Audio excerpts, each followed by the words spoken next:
Doctora Brigida Benaceda et al. Versus Secretary Juan Fabier et al. GR number 106719, September 21, 1993.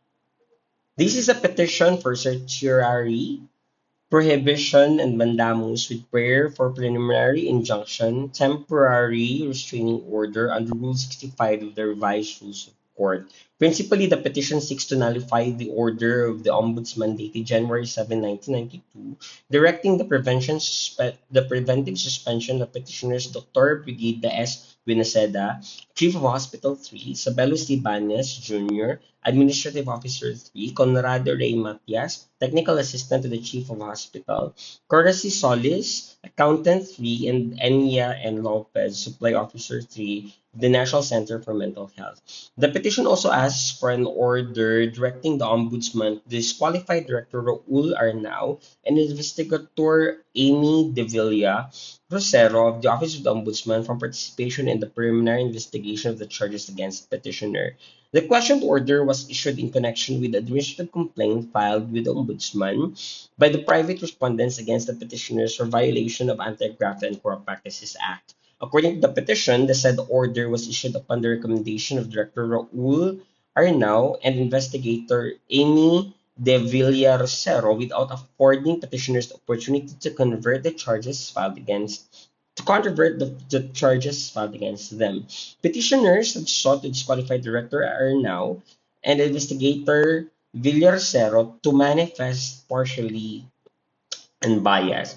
On September 10, 1992, this court required respondents comment on the petition. On September 14 and September 22, 1992, petitioners filed a supplemental petition and an urgent supplemental manifestation, respectively, of varying developments that transpired after the filing of the petition and stressing the urgency for the issuance of the writ of preliminary injunction or temporary restraining order. On September 22, 1992, this court resolved to require the respondents to maintain, in the meantime, the status quo pending filing of comments by said respondents on the original supplemental manifestation. On September 29, 1992, petitioners filed a motion to direct Respondent Secretary of Health to comply with the resolution dated September 22, 1992. In a resolution dated October 1, 1992, this court required Respondent Secretary of Health to comment on the said motion.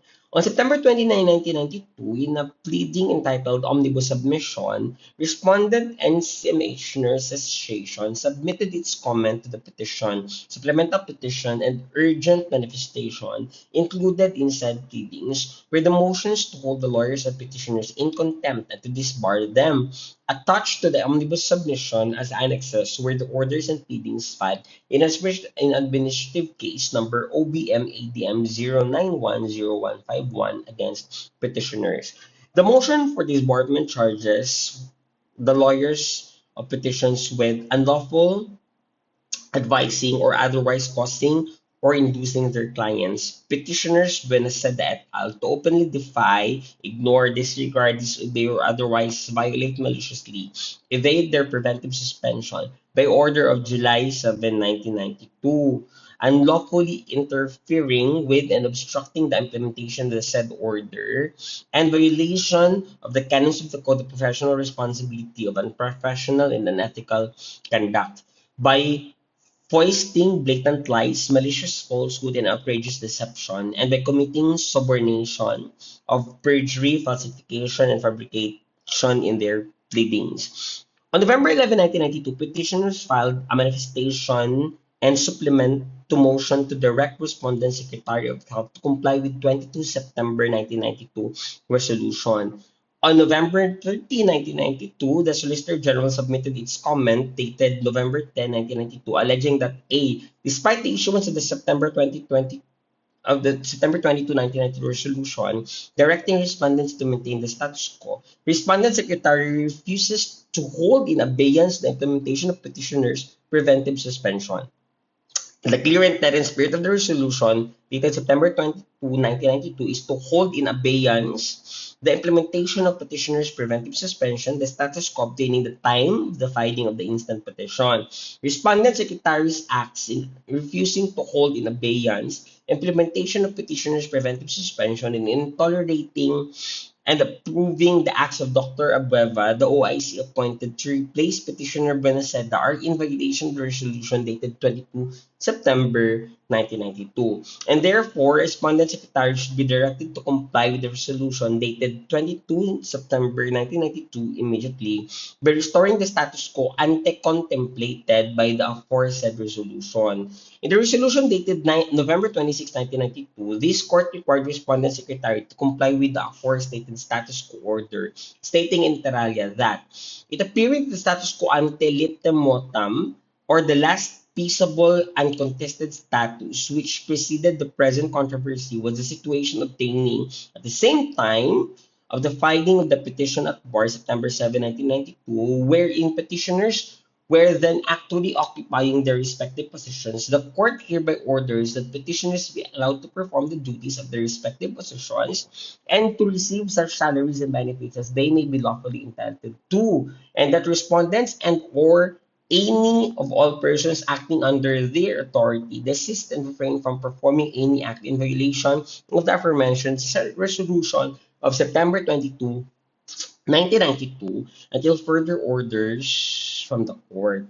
On December 9, 1992, the Solicitor General, commenting on the petition, supplemental petition, and supplemental manifestation, stated that the authority of the Ombudsman is only to recommend suspension. It has no direct power to suspend.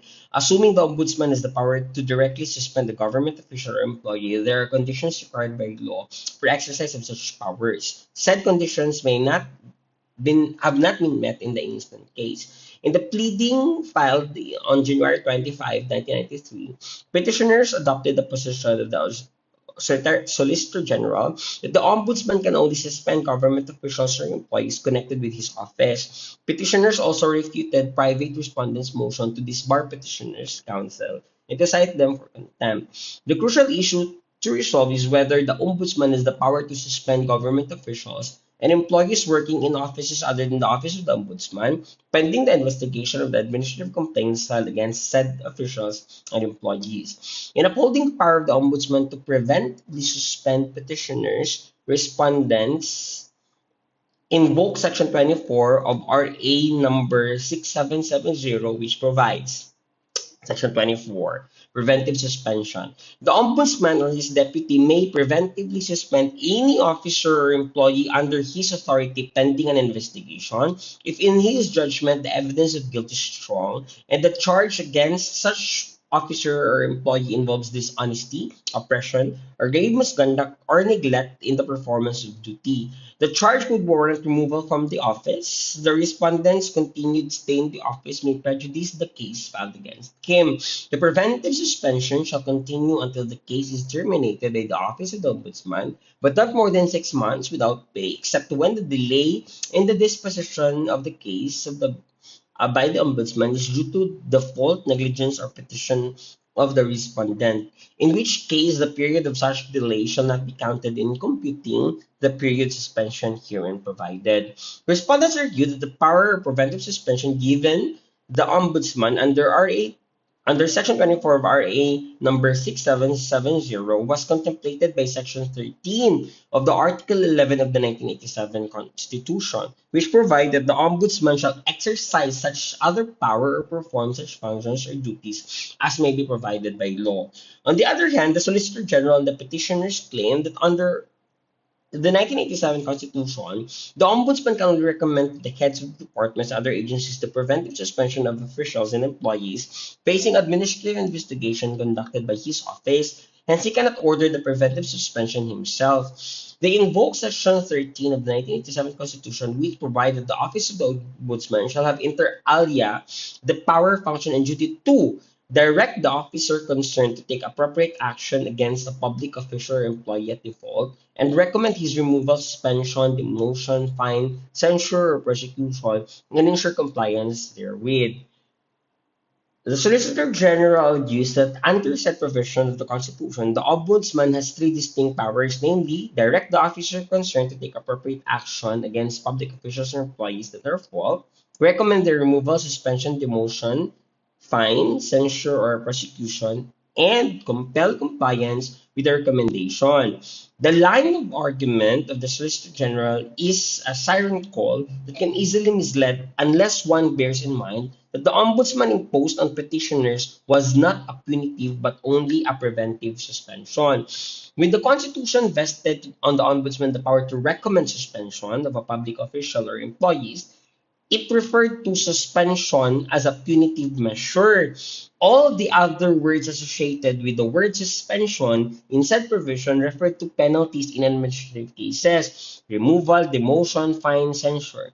Under the rule of Norcistor Socis, the word suspension should be given the same sense as the other words with which it is associated. Where a particular word is equally susceptible of various meanings, its correct construction may be made specific by considering the company of terms in which it is found or with it is associated.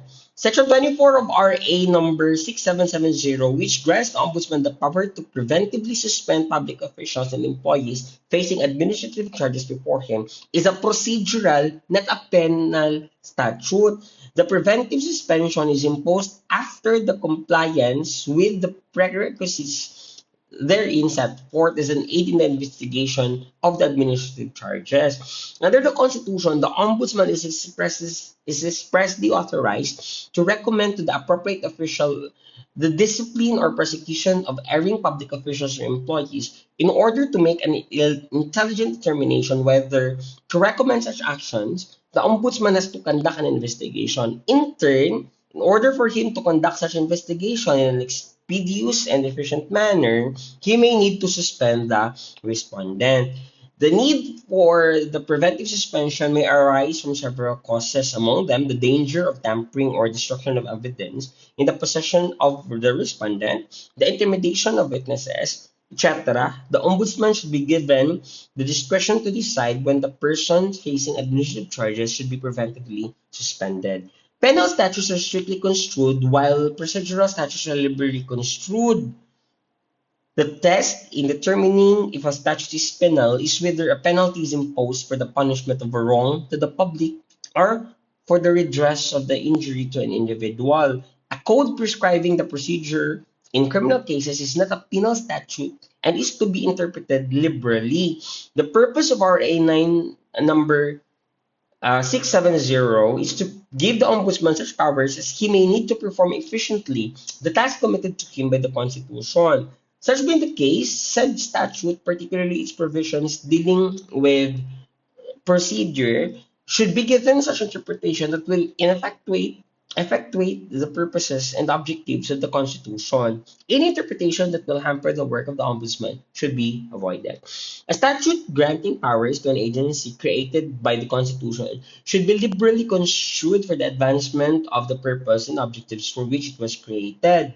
In Nera versus Garcia, this court holding the preventive suspension is not a penalty. Said suspension is a primary setup in an administrative investigation. If after such investigation the charges are established and the person investigated is found guilty of acts warranting his removal, then he is removed or dismissed. This is the penalty.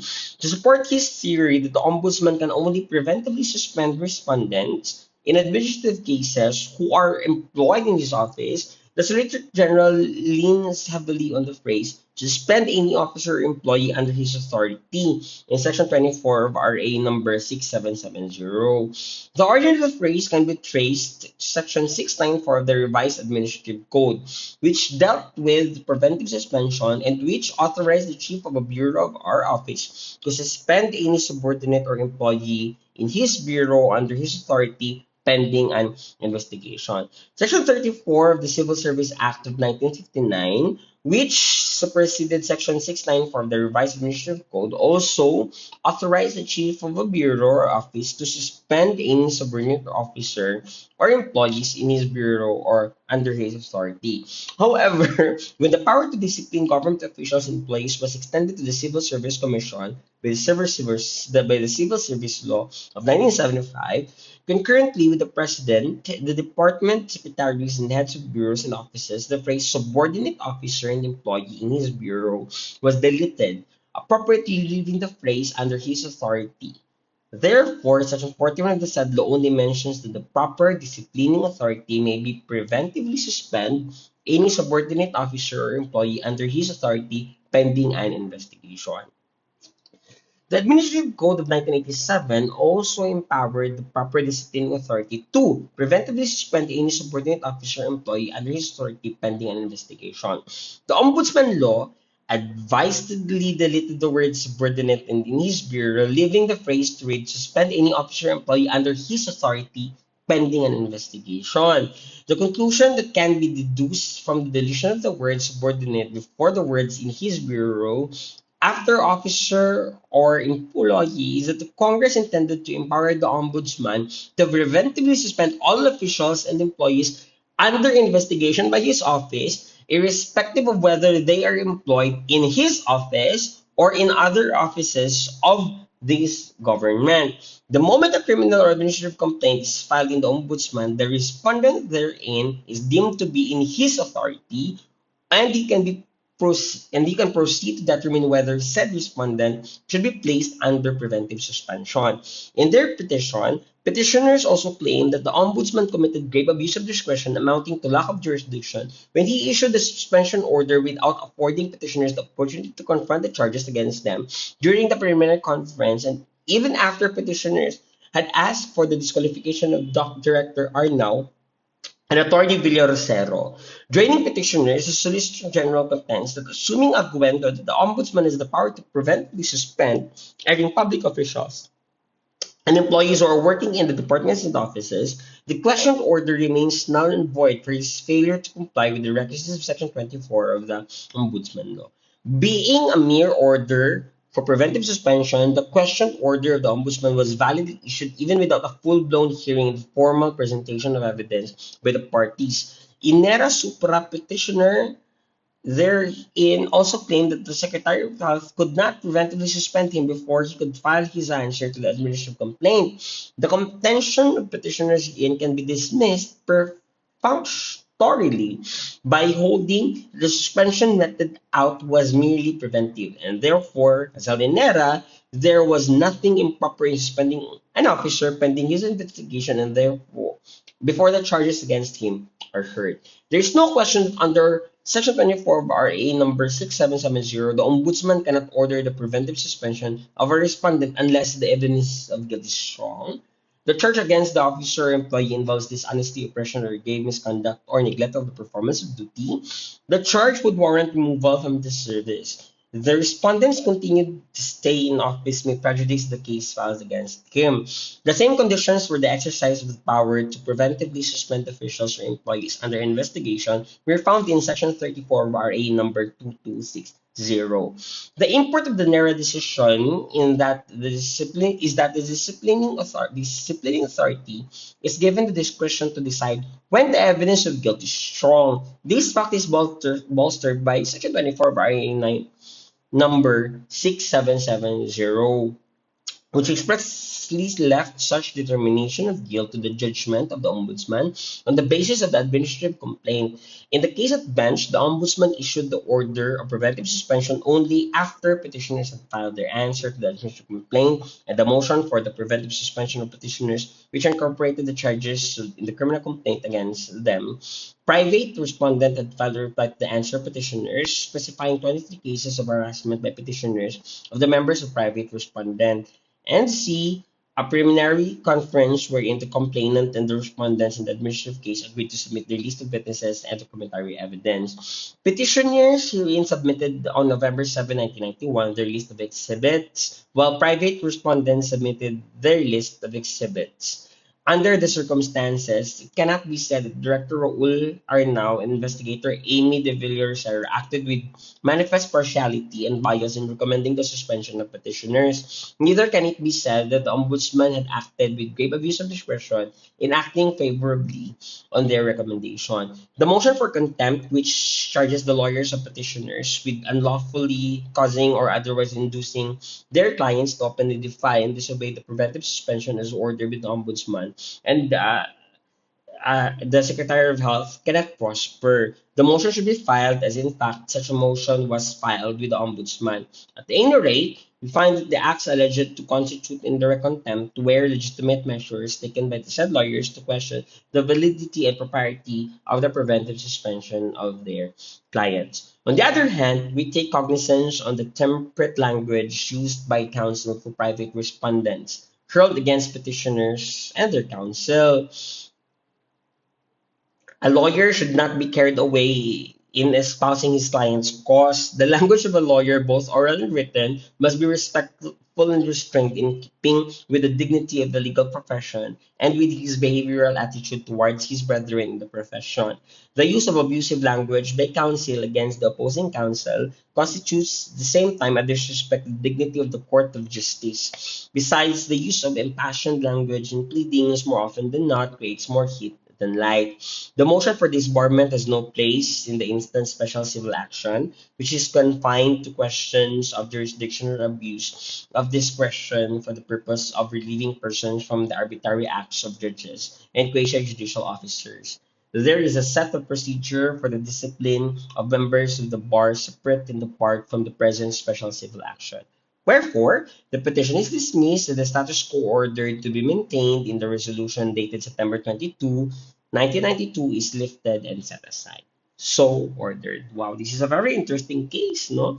Ang ganda nitong case. I love it. Yung mga galing ng mga lawyers, no? Ganda nung kanilang mga discussion. So, let's summarize. Wait lang, nawala ang aking internet. Ganda nung discussion on interpretation nung preventive suspension is not suspension pala. Wow.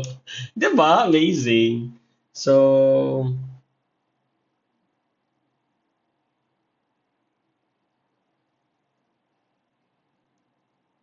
yun, no? So, basically, the interpretation is that yung bigat, no? Bigat ng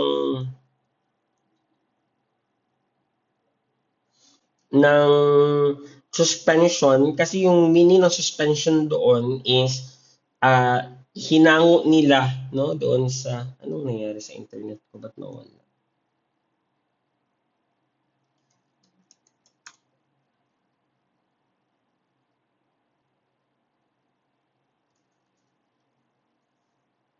Meron naman.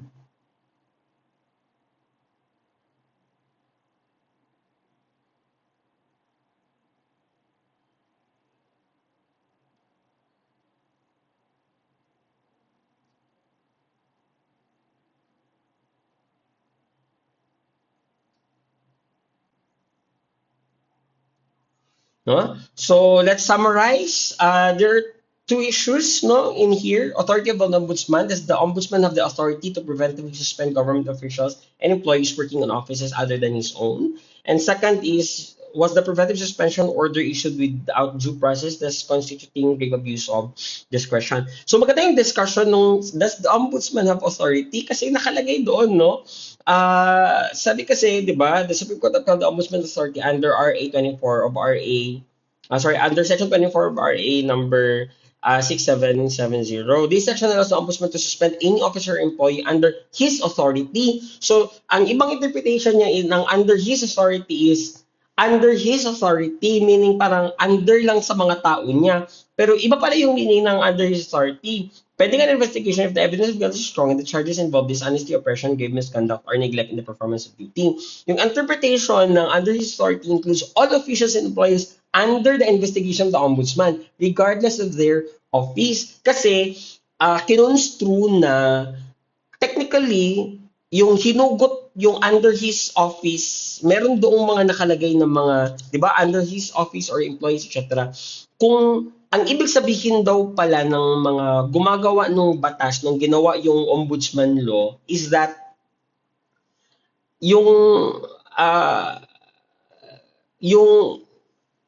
yung mga tao lang under him, dapat nilagay talaga doon na under his office, tapos yung mga employees, etc. Pero dito kasi, pinalitan talaga, sinadyang pinalitan yung term na under his authority. So the term under his authority includes all officials and employees under investigation with the ombudsman, regardless of their office. Yung isa naman yung preventive and punitive suspension. The court distinguished between preventive suspension, procedural and intended to aid in the investigation, and punitive suspension or yung penalty. Nature of preventive suspension is a penalty but a measure to ensure an efficient and expeditious investigation. Kasi naman, kung nandiyan ka pa rin sa position mo, tapos iniimbestigahan yung position mo, mahihirapan yung ombudsman na mag-investigate. Kasi pwede mong manipulahin yung mga ganap dyan sa loob ng office mo, or mahirapan na kunin yung mga ebidensya doon sa loob ng office mo kasi ikaw pa rin yung head ng office. Discretion and compliance, so ang ganda din ng interpretation doon na yung preventive suspension is not actually penalty, it's just an administrative act, no? Para lang for the investigation purposes. Kasi at the end of the day, kung mapatunayan naman na wala kang ginawa, you can still get your salary at the end of the day, no? And babalik ka doon sa position mo. So, purely administrative yung purpose nun. Procedural lang. At saka, it doesn't pune, no? It doesn't, wala siyang penalty. Hindi siya, the preventive suspension is actually not punitive suspension. Magkaiba pala yung dalawa, no? So, napag-usapan din yung nature of preventive suspension. That preventive suspension is not a penalty but a measure to ensure an efficient and expeditious investigation lang. In discretion and compliance, the court found the ombudsman acted within his jurisdiction and did not commit grave abuse of discretion. Sa grounds naman and procedure, the suspension was based on sufficient grounds and procedural compliance. So, ang daming nangyari doon sa case, pero yung pinaka nagustuhan kong punto is yung una, yung sa interpretation ng suspension. Doon kasi sa Constitution, yung suspension na nakalagay doon is punitive, no? So, yun yung penalty kapag na judge ka under the office of the ombudsman. Pero dito sa case na to, hindi daw yun yung topic. Because yung pinag-uusapan is preventive suspension, which is not punitive suspension. So, yun yung isa sa magandang takeaway ko dito. Yung second is yung, so, the interpretation, no? Yung pagka-interpret nun is associated words, no? Yung associated words dun sa suspension na nakalagay dun sa case. Ang ganda. Then, the second interpretation na nagustuhan ko is yung pag-construe ng meaning ng authority. No, kasi hinango nila doon sa ibang mga batas, no, na clearly nakalagay talaga na under his office, employees, etc., under his office. Dito kasi ginawang vague yung term, ginawang general, no. So any officer or employee under his authority. So anyone under the authority of the ombudsman, so anyone who is under the investigation of the ombudsman, no, in the performance of his duty to check, no, kung may graft and corruption na nangyari doon sa area, provided na the guilt is strong and the charges involve dishonesty, oppression, grave misconduct, or neglect in the performance of duty, pwede siyang gumawa ng action under his authority, no, yung sa RA 6770 section 24. So that's the discussion on the case Dr. Brigida Benaceda et al. Versus Secretary Juan Fabier et al. GR number 106719. Meron pa doong mga disbarment motions, no? So hindi na siya masyadong kinonsider ng court. Pero sobrang ganda ng case for statutory construction, actually an interpretation of the meanings of the law. I love it. So if you have any comment or other gustuhan, no, doon sa case, or yung takeaway, ano yung takeaway nyo doon sa case, pakisulat po sa comment below. Or if you have a suggested case na babasahin natin, paki-comment din po down below. Thank you so much. Happy studying.